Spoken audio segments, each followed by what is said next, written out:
All right, what's going on, y'all? Welcome back to Camp Capone News. It's your boy Art. We have a very special guest, Yeah. Cassidy. Pause Peace, is legend. back. How you doing? Thanks for having me, man. I'm happy to be here, bro. How you feeling, man? How's life? Good, man. I'm running around, working, grinding.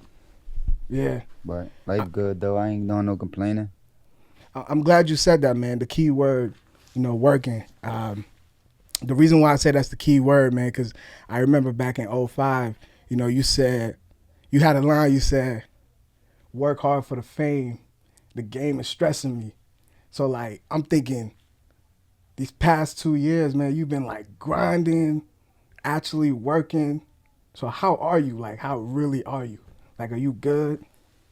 At the time when I said that line, I was in a big deal. Machine behind me, a lot of money invested into me, a lot of people telling me how to run around. So that's why the fame was stressing me. It was like new and I wasn't familiar with it and I didn't really know how to deal with it. But I'm used to it now, and now I'm putting together my own run with my own team, so I'm dealing with it a lot better. hmm What would you say was the most difficult part about the fame around that time? Or even now, if it's, I mean, now you say you're good, but so I guess you could speak on being around that time. What would you say was the most difficult part about the fame? And why you feel like it was such a stressful thing to get used to? Um, Fame is crazy. I mean, the things that you used to doing, you can't do no more. People recognize you everywhere. You know what I mean? Things is it's not exactly the same, and then you got to maintain your success. You got to maintain the fame, or people pressuring you to maintain the fame. And even if you don't want it no more, once you got it, it's like it's nothing you could do. hmm So I guess that's the hardest part. Yeah. Is it even more difficult balancing it with a? And sometimes fame could come without you reaping the benefits yet. Like the What do you public, mean? Speak on that. like the public might see somebody that just did a successful movie or something like that, or hmm just dropped a successful song and the song is hot right now. hmm And they'll already equate that person to being a star and rich and all of that stuff. But they probably ain't have the time to put themselves in a position to get the money yet. They just famous. You just know who they is, but they don't really got the money yet. hmm So they can't run around like how they want to. They can't hire the people to support them like they want to. They can't be the people that they want to be yet, but you expect them to be. hmm You know what I'm saying? Wait, go into that a little bit more though, because as a young star coming up in the business for these young rappers, how do you put yourself in a position to be prepared for the level of success that you have or the money that you have? How do you I guess well equip yourself for that? Is it the Um, team? Is it like what's the foundation? Like what was it like for you?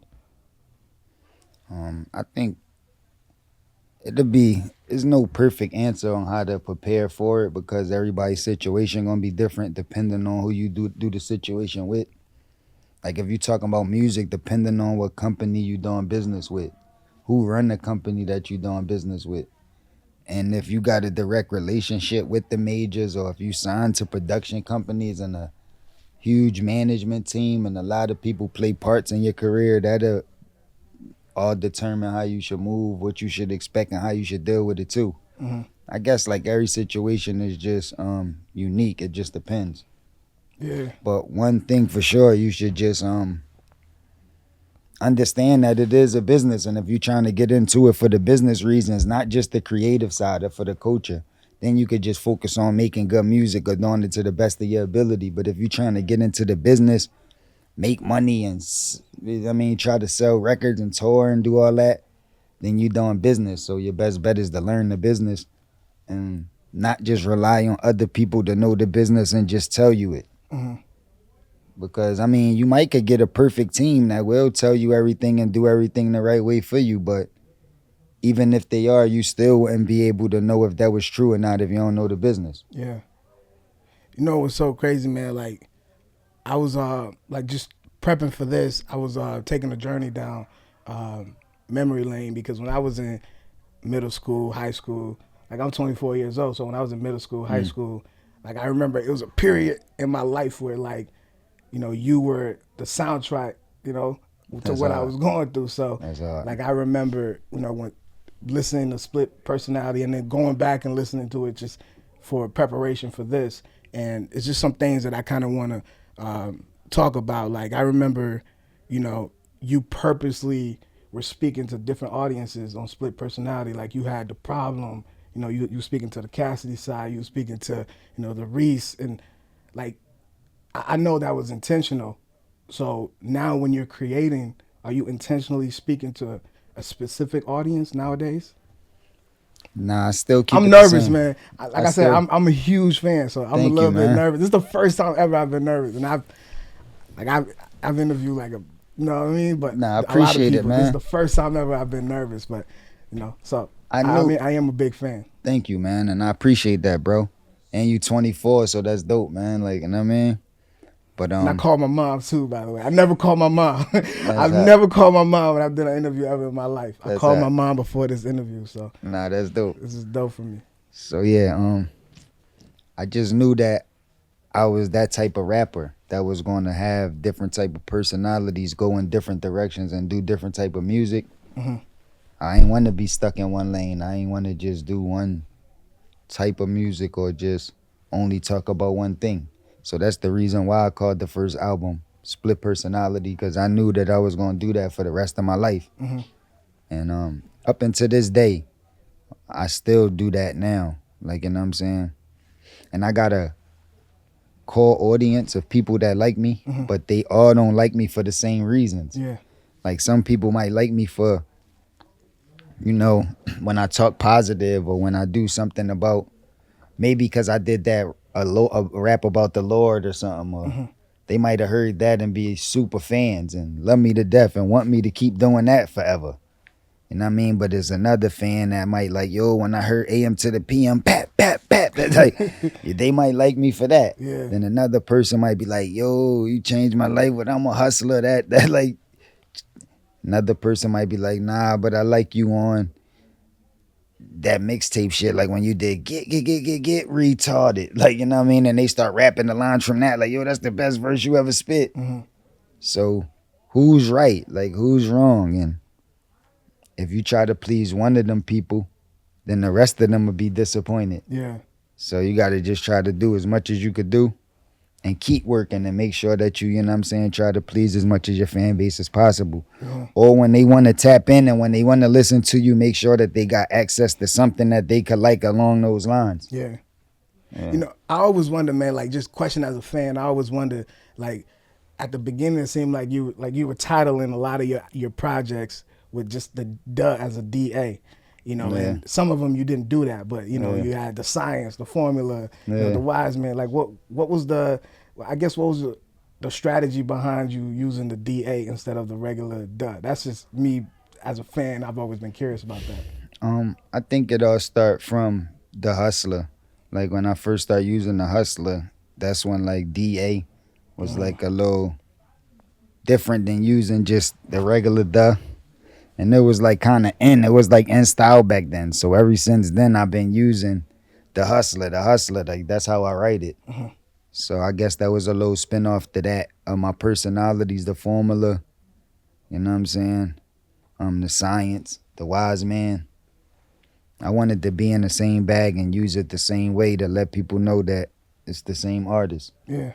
Then those albums that you named, they was all dropped back to back. Mhm. Like I dropped all of them projects in a 6-month time period. Mhm. So that's the reason why I gave them all the D's on the beginning, because it's like they all connect. Oh, okay.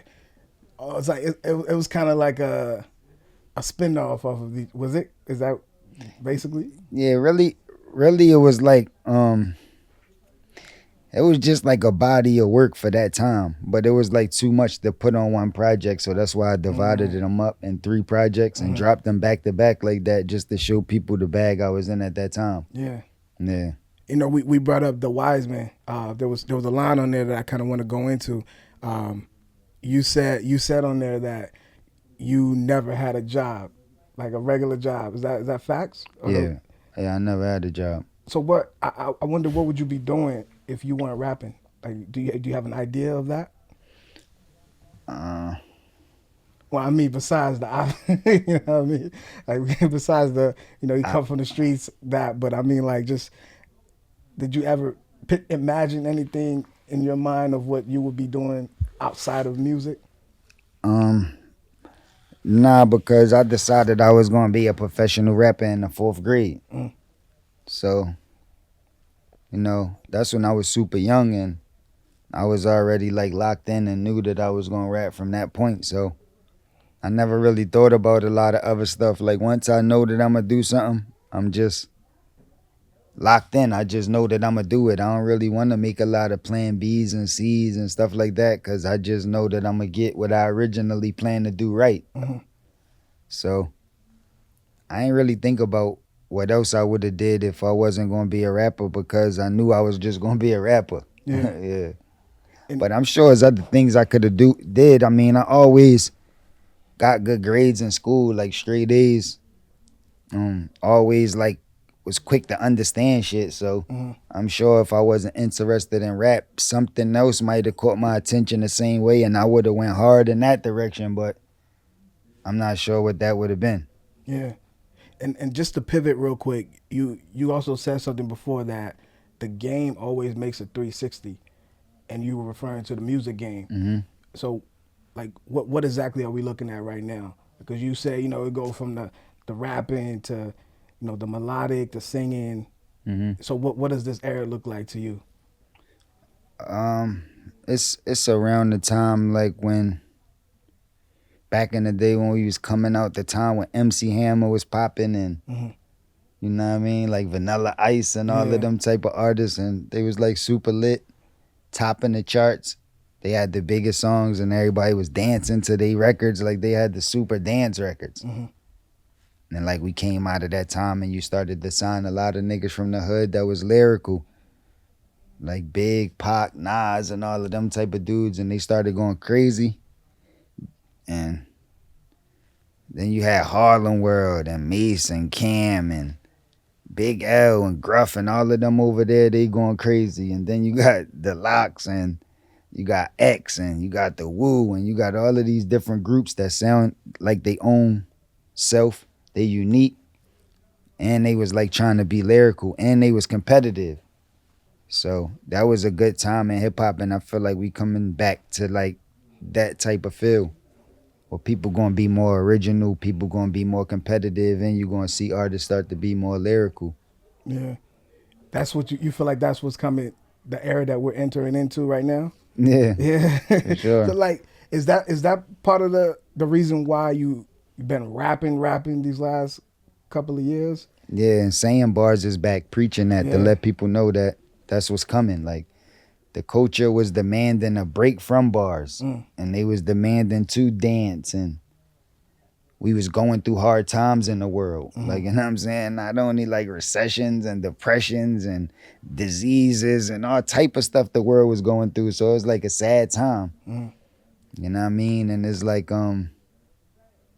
people wanted to be like uplifted and dance and like, celebrate their way up out of that. But that's been going on for a long time. We had that type of music for a long period of time. So now the culture demanding what's next? Like, all right, like what we got to do? They need to learn now, and they want some direction. They want some guidance. They want somebody that got some intellect, so they can learn from the lyricists, like how we used to. Mm. So the culture demanding that again. And once the business see that that's what the culture demanding, then the business start doing what the culture want. You So you the think that's how it works? I thought it was the other way around. I thought the business dictate how the culture works. nah, the culture wins. The culture was here first. Okay. The business just came trying to benefit off what the culture already was bringing to the table. Wow. Okay. So the culture got the final say so. Mhm. The business want to manipulate the masses to think that they got the control because that's how you do business. Mhm. But the culture really gonna win. Like, you know what I mean? So the culture deciding that they want certain stuff and the culture is gonna win. Mhm. Like, you know what I'm saying? Of course there's ways to do business if you're not including the culture, but that won't last forever. It'll last for periods of time and there's ways that you can manipulate people, but the culture is the truth, so that's gonna last forever. You know what I mean? And it's gonna determine what keep coming, because the culture gonna keep demanding it. Yeah. And people that's a part of the culture, they voice is like, more powerful than a pop fan voice. Like the person that's just like riding the wave, got a little bit of information and just commenting about music. They don't know enough. Just like the little bit of people that know about basketball fully, they run the NBA and basketball. Like not the fans that just want to watch it. Like, you know what I'm saying? Like the real supporters, the real people that know the sport, and then the people that always been buying season tickets. Like my pop had season tickets, my grandpop did. We've been supporting it since they first bought the team, and they dedicate their life. Like those are the people that input really matter more. So that's like they the real culture of the NBA. Like they are the real supporters. Yeah. Like a lot of people just might turn on the game here and there, don't got no real team, don't even know all of the players on every team, don't even know what no team record is right now, don't even barely know what's going on. They just know certain star players and know what a good shot is or a dunk is and just trying to entertain themselves. Mm-hmm. And you know, that's you think how that's a problem? No, that's good because that's what make the sport so big. That's what make rap music so big, that everybody included. But just know that everybody not included the same. You know what I'm saying? Yeah. I kind of want to dive into something that I've seen people speaking about it online off your I-95 freestyle that you did. You know, you said, I could read the lyrics to you, but you said, you know, tell my city thanks because I punched Lion King and done battled through the city banks. And people were assuming, they were speculating that you were speaking about Lloyd Banks. Is there any truth to that? Like, what's the story behind that lyrics? Yeah, that freestyle was a minute ago. That was a little old, but what I'm saying is, Banks call itself the PLK, right? The Punchline King. Punchline King, yeah. Yeah, but I've been saying that too, like, shit, like I'm not that necessarily the king, but I'm the punchline champion. Mm-hmm. Y'all got rhymes, but I heard it all before, like Sunshine Anderson. Like I've been talking that, and just because I used that I'm the punchline king, it was like, and I done battled all around my city banks. So whatever I said, it's like a play on city bank the bank, but I done really battled all around my city. I never really seen no battles with Banks. Like he get busy, he lyrical, he punching all that, but I never seen no battles or heard about him being outside just battling all day like how I was in my city. So, you know what I mean? On top of the fact that he could punch or whatever, it's like I battled with mines. I was really active and I don't know if he was. So that's why I said that line. And it was a play on a lot of banks. Like it was a bank scheme. So I was in that bag already. So to play off the city banks is how I came up with that line. Yeah. But it wasn't like a diss or nothing like that, or like no like I got beef with him or something like that. It just was like, you know what I mean? Wordplay. Yeah, it's like when Ho said in the future other niggas playing football with your son. Just basically, I mean, maybe a reach, but you know you get what I'm saying. It's just wordplay. You know what I'm saying? I see what you mean. But what I was getting to basically was I thought, in my opinion, is Banks not a formidable opponent for you? Like I think I remember when y'all did the Lloyd versus Cass tape, when y'all had the mixtape back then, like y'all were trading bars back and forth. So like, nah, that was DJs and people that put that together. That like, wasn't an actual tape?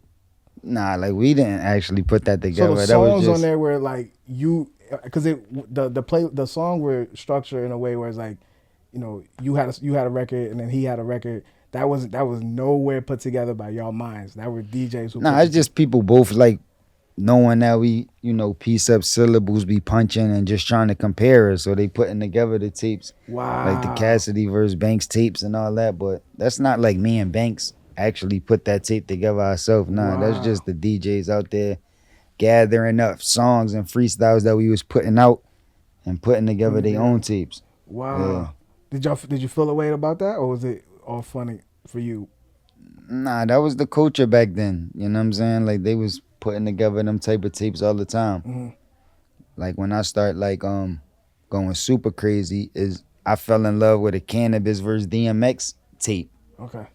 I think it was actually on tape too, cassette tape.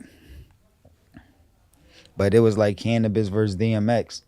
So they been doing that, like people that's getting busy or two artists that's like up and coming or you know what I mean about to do they thing. They do be putting together them tapes like that. I guess this new technology with the internet, you might not see it as much. I mean, I still be seeing it on YouTube. People still be putting together their own, their own stuff like that. Yeah.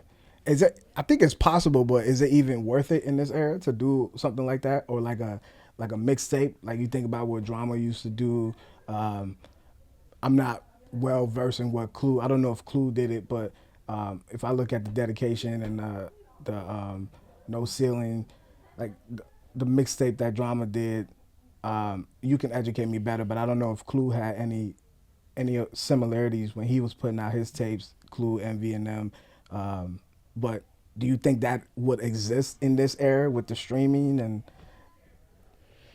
Not the same. You know what How? I'm saying? Not exactly the same because of the technology. You can't really like people not even really using CDs no more. So Yeah. to be like to sell mixtapes and CDs and stuff like that, it's gonna be more difficult. But So like I think the best way they would probably format that would be a playlist, right? Because that's the only something way I like can that, think about yeah. it. Yeah. Yeah, but it was a way for people to get to know what to listen to. Like it's like now it's like so much music and so many artists out. Like them DJs will go through it and bring you what's the hottest at the time. And like when you listening to this tape, it's gonna be a bunch of fire, a bunch of the people that's active right now. Mm-hmm. So I guess it's like playlists now, but it's like more. I guess it's similar to like a playlist now, and that's what people do. They go on them platforms, play certain playlists, Yeah. and expect to hear what's hot right now. So I guess it's similar, but the DJ was more involved in talking and I don't know, made it feel more like a show, like than just listening to regular music. So Yeah. I guess You they'll know, figure out something. interesting you said that. I literally read a comment the other day, and uh, I work at the radio station, so when Envy was playing the mix, a lady called in and she said she didn't like how Envy was talking while he was playing the mix. Hmm. So like that's interesting for you to say like that's part of the essence of a DJ Yeah, playing different the strokes. mix is like you're Some people gonna hate it because they not used to it, especially these new era people. Like if you're yeah not used to it and a person talking or even just cutting the records, even pulling it back, mhm. people don't like that. Like if you start scratching the records and bringing the line back and cutting and all that, like how they used to do crazy back in the day. Some new people be like, I don't want them to do that. Just let the record play. yeah You know what I'm saying? And a lot of that got to do with dancing, cause it's more difficult to dance when people chopping up the records and cutting and all of that stuff, and it's like easier to dance if the record just play mhm. straight. And speaking of, I want to pivot real quick and just because this is something that I was curious about as a fan. But when you were doing the face off with Hitman, like I really wanted to ask you if you took that battle as a business versus actually just battling. And the reason why I say that is because when I was studying the body language between you and Hitman, you were calm, you basically were chilling throughout the whole battle, and he was animated. He was yelling, and I remember your battle with Dizaster. And you had a line, and I can't quite remember to quote the line of. So forgive me if I quote it wrong, but you said something of you're wild, you're yelling. You think you're doing something with that, something in the nature of that. But so that made me. So when I was watching the Hitman battle, I was like, okay, so Hitman is more performative, and Cass is like just kind of chilling. So what was your preparation process for that battle? Um, I ain't really have to prepare for them guys. Like battle rappers, I respect them, but I don't feel like none of them could beat me. So I never feel under pressure when preparing for them. You know what I'm saying? And I know I could get them out of character. Like there's nothing wrong with raising your voice or yelling if you got control over yourself and you want to do that. But I be making these dudes yell. Be making these dudes get out of character. Mm-hmm. and I be controlling that. I know like what buttons to push, or I know what things to say to these niggas to get them all bent out of proportion and make them mad and shit. So Yeah, you I'ma said. keep doing that to get under their skin, and that's the reason why I be calm. Mm-hmm. Because misery love company. They want you to be screaming and mad like them. So when you show you calm and you still saying what you need to say, but you calm and they all going crazy, it make them feel funny and the people watching Mm-hmm. like could tell who controlling the situation when somebody calm and you still could hurt somebody's feelings and they yelling and hollering and can't seem to hurt yours. Mm-hmm. Then that's how you win. Yeah. You keep saying like the perfect battle for you would be Eminem. Like what would that? I guess the question I want to know is like, how can we even make that possible? If I don't know. I say that because I'm not motivated to really battle rappers that's like didn't accomplish a lot, and I know they not that good, and I just know what they capable of. It's like it's not. That's why I gotta make it a business thing. It gotta be about the bag because I'm not really enthused to want to battle these dudes. Mhm. But somebody like Eminem with the accomplishments outside of just battle rap and the fan base that he got and all of the people in the world that feel like he the best and can beat me. Mhm. Like, you know what I'm saying? So that'll motivate me to want to do my best. Like I really lock in and bring in like I know I would really lock in and do the best that I could do if I was to battle somebody like that who would motivate me to want to do something like that. Yeah. But battling regular battle rappers, I can't see me ever getting that feeling because I just know battle rappers can't beat me and they ain't accomplished enough to make me want to feel like that unless the bag was super crazy. And I could just focus on doing my best for this money, not the actual battle rapper or whatever we going through. But for this money right here, I could see myself doing my best. Yeah. So you don't think that that'll impact the outcome of the But battle there's if some you're people focusing on the that I money? don't even need money. Like I used to battle for no money, so it's not about money. Like if it's gonna be worth my while, like if you the type of artist that's super big and I feel like it could be potentially more people in the world or the same amount of people in the world that feel as though you could beat me or you good as me, like I wanna figure it out. Like it ain't even about money if it's like you that type of artist. Mhm. So because I want to be the best. So I just would love to have them amount of fans that think that this artist could beat me to prove them wrong. Be my accomplishment right there. I would love that feeling. Yeah. But it would have to be like that. An artist that got millions of fans and it'll be worth changing all them people's mind.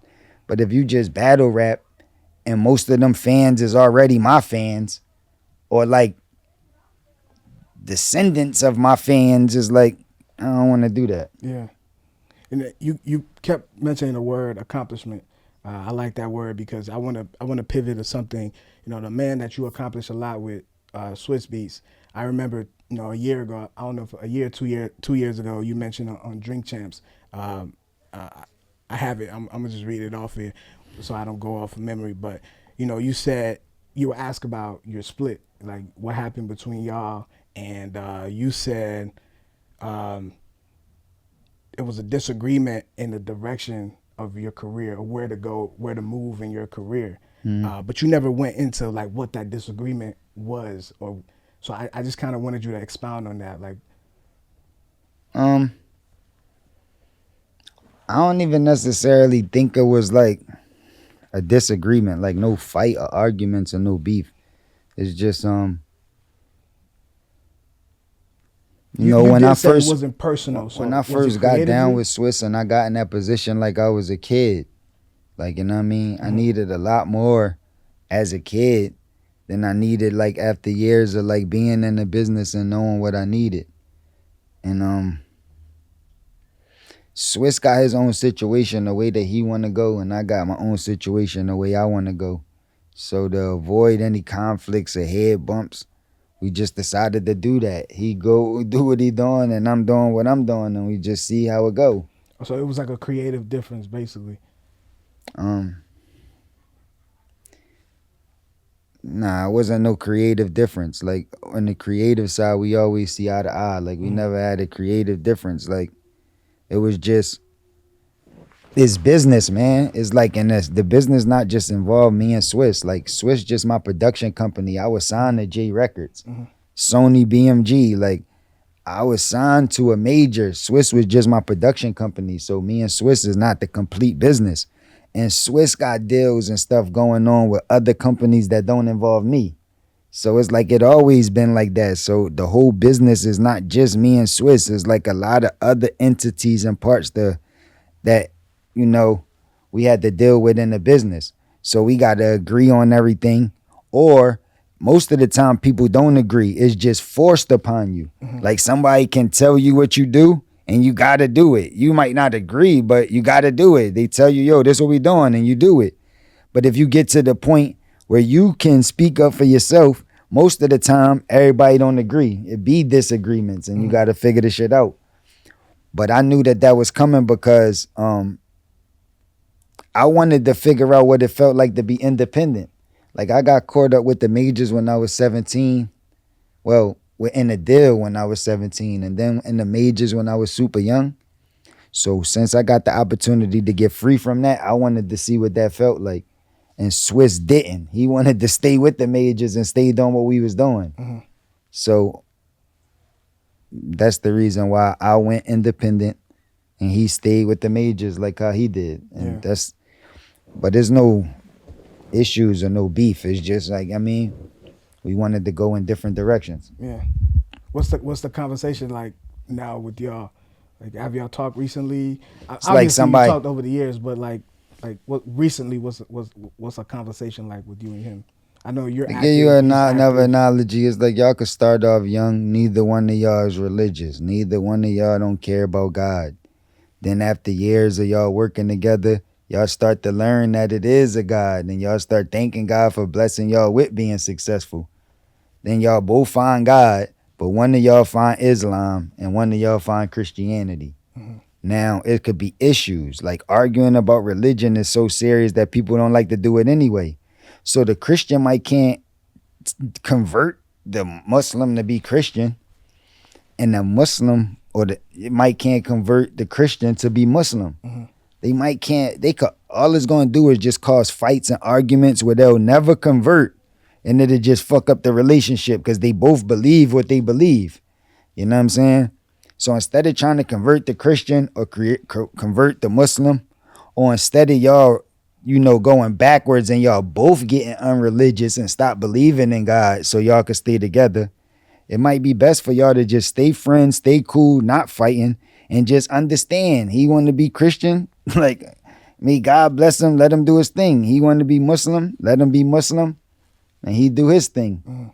And we all be blessed and move forward. And that's how it is. But there's no arguments or beef or no, situations. Both just doing two different separate lanes, basically what you're trying to say. Exactly. Yeah. Now, we got to wrap up here real soon, but I just same way he went in a different lane. When I met him, he was down with Rough Riders. Now he not. But people don't keep coming up to him. Why you ain't with Rough Riders? Why you ain't still with Rough Riders? Why you ain't producing for Drag On? People don't come up to him and ask him that. Like, you know what I'm saying? So you gotta grow, you gotta move on, you gotta like do other stuff. Like, so soon as he got the opportunity, he started Full Surface Records with me. And we was both down with Rough Riders at the time, but we did something different.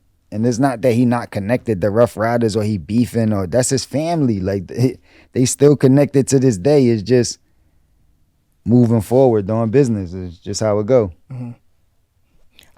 I wonder if he actually gets asked that question. I think that's an interesting point you just brought up. I wonder if he gets asked that question. A lot of people just try to like pocket watch and analyze who they think is the most successful. So whoever Forbes put out there, or whoever they think is the most successful out of the two that split, that's whoever that they look at as doing the best at the time, that's the one that won. And whoever is doing not as good in their eyes, that's the one that lost. So they're not going to ask the one that they think won what happened and all that, because they feel like they did everything right, because they might, financially or as far as the publicity or the exposure they getting at the time, it seemed like they won. So we'll never ask them. But we gonna ask you because you seem like you was in a better position when you was connected with them. So what happened? Like you must have did something wrong. And people be trying to figure out like what you could have did wrong to ruin the relationship. But I think people misunderstanding what happened. It wasn't no fight or I did nothing to ruin no relationship. Like it's just, what it was, just business. Now, I did want to. I just want to touch on a few more things before we wrap up here, real quickly. You know, the four elements. You talked about how the Two Live Crew went to court. It's a lyrics you say. Two Live Crew went to court and fought so artists could speak explicitly. Excuse me, Sure. it's hard for me to pronounce words, but I'm bringing that up because I wanted to hear about your thoughts on rap lyrics in court. That's something that's been frequent in the news, mainly here in New York. These drill rappers are losing opportunities because of what they're putting in their music. So I wanted to kind of get your thoughts on if you're paying attention to that, what you think about. Um, it's a thin line between it because you want people to have freedom of speech and be creative, but you can't do that too much when you're dealing with actual crimes that's still open.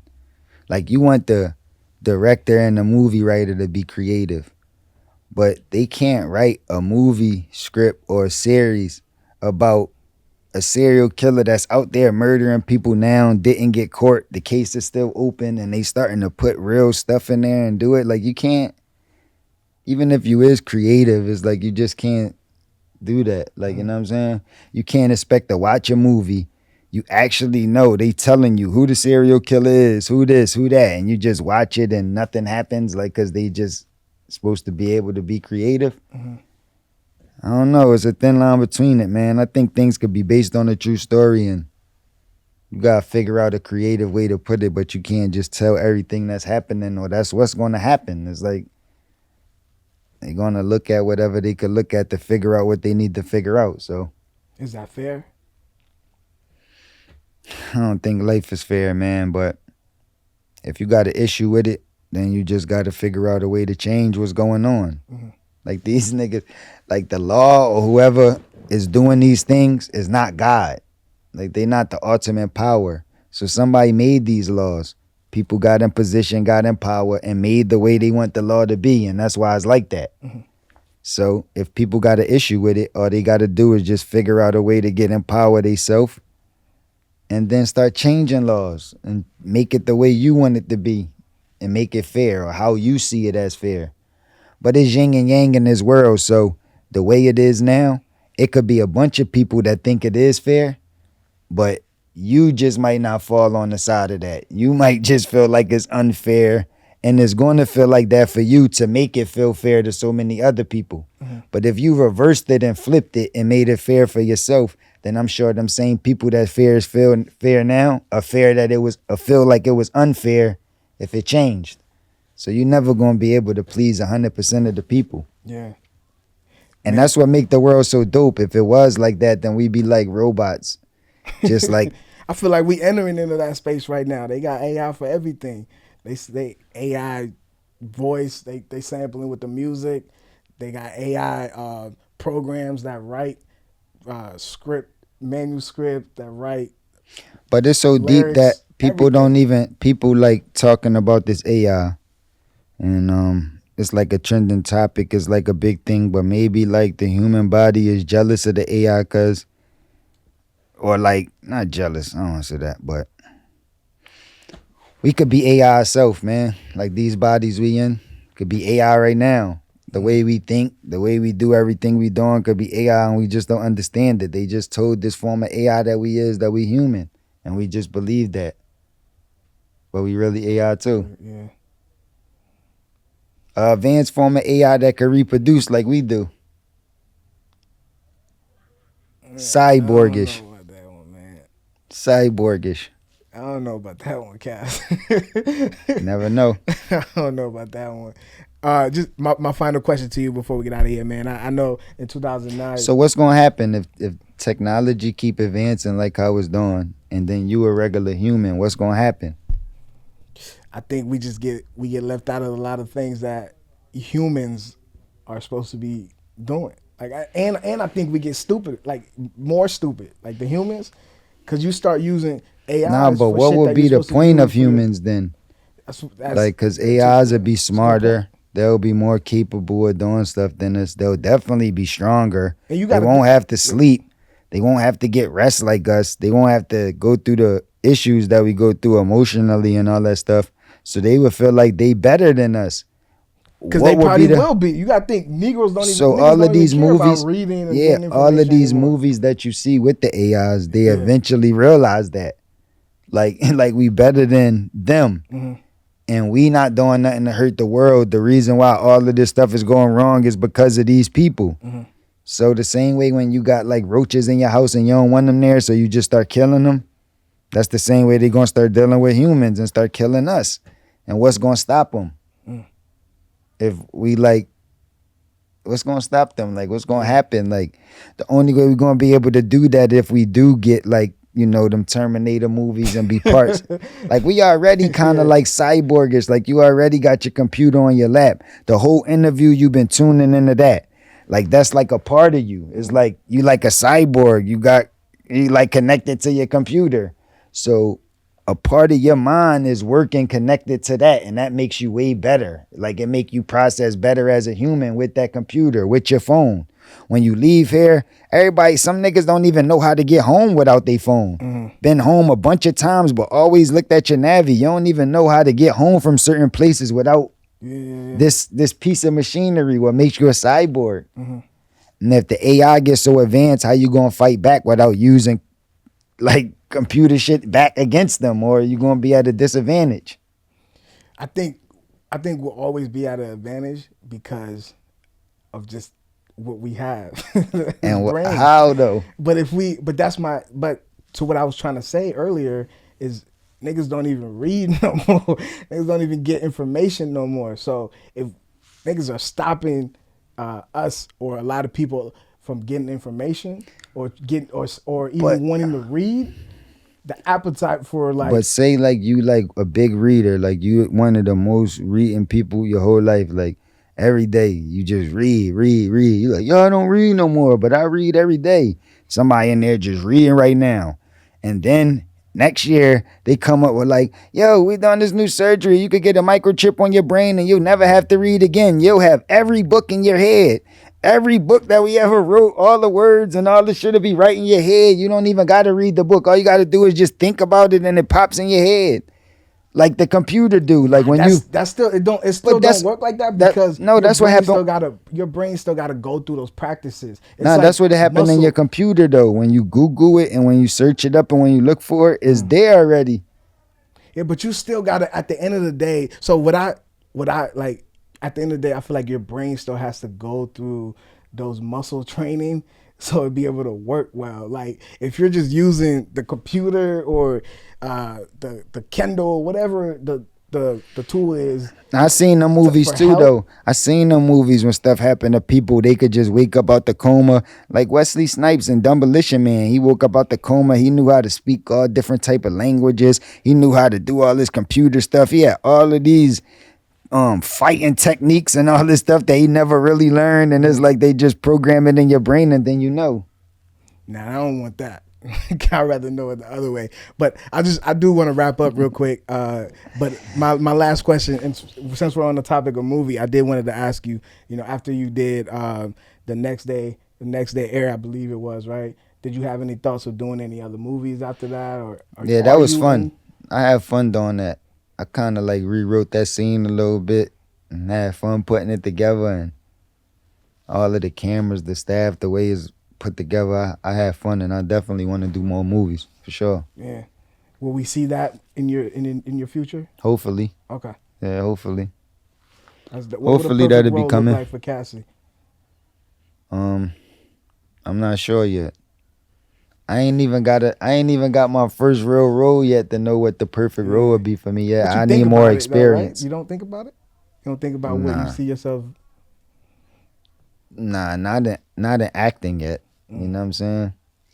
Cause acting is difficult. I mean, I could see like some of the perfect roles or some of the roles that I considered that was like close to perfect with acting. Mhm. But I'm not sure if I could pull that off. That'd take time and hard work. I Would you seen people would you want jumping to be bags where yourself? they. Would you want to play yourself? Do you think that something you want to do, or would you want to experiment, do something difficult? I mean, that's easy though. That's not the perfect role. Like playing myself is so easy. Yeah. I done seen people like do different accents and different like people play like they got Parkinson's and shake the whole scene and still pull it off. It's like that's like next level of acting. Like that's like, and I would like to do scenes like that too if I was capable of doing it. But I know that takes like not just God-given talent, but a lot of practice and work to get nice enough to be able to do what these dudes doing. Mm-hmm. So I don't know, but I would definitely want to do it though. I had fun. I'm glad you said that though. I'm glad you understand that the work it takes to being an actor, because I think people look at a lot of other people's careers and they see it and say I can do that, and then try to mimic it and thinking they can be successful at it, but it's really a lot of work and effort that goes into doing what the individual does. So I'm glad you can understand that, being an outsider of that field. But Yeah, you can do it though. Like you could do it. Anybody could do it, but it's going to take time. Like they ain't got that chip that I was just talking about to put on your brain and you learn like that. You're going to have to go through the process. Like, you know what I'm saying? What you doing right now. So I feel like anybody could do anything. They just don't want to put in the work. People lazy. They just want the end results without going through the steps that it take to get there. Damn. All right, man. Thank you. Thank you very much for your time. Thanks and for your having energy. And just any last minute words that you want to share with us. I just was fucking with you with them cyborgs and the computers and the AIs and all that. Nah, I'm just fucking with you. But technology is getting up there, man. It's a lot of things that we could do today that I couldn't do when I was a little kid. So I could just imagine 20 years from now and the type of technology we're going to have. Mm-hmm. It's going to be dope. Probably be able to do this interview with me in my crib and you somewhere in a different country, and we can still come in here and just sit on the couch together in the same way. Like, you know what I mean? That'd be crazy. All right, Cass. Thank you again. Thank you for your time, man. Appreciate it. What's up? This is Cam Capone. We got more content like this coming soon, so hit that like button, subscribe, and stay locked in to Cam Capone News.